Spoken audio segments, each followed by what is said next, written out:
You might be wondering, where did the SDI come from? And what is it used for?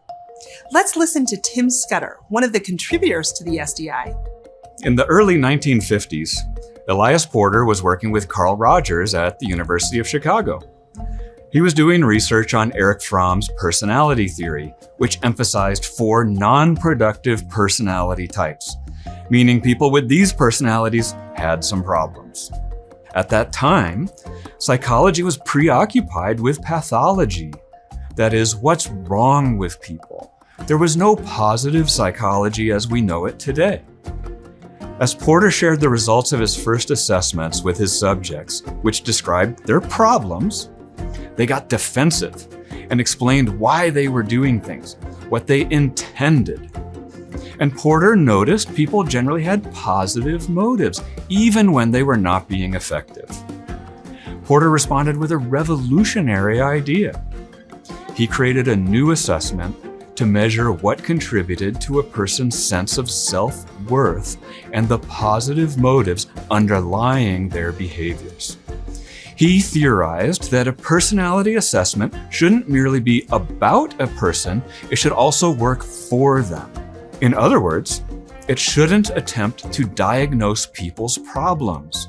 It should help them develop self-awareness and be more effective in their interactions.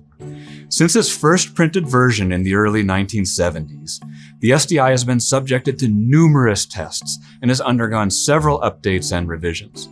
It was the first personality assessment to use color codes, which is common practice today. And though it still uses a color-coded typology, it has seen significant improvements, including an updated strengths typology, contributions from neuroscience, and a new definition of relationships. It's especially useful in the context of relationships. It provides detailed views of people's personalities and their behavior. It highlights what drives us when working with others and what behaviors we're likely to use to fulfill our motives. When you combine all these insights, you have usable information for more productive interactions that build healthier relationships.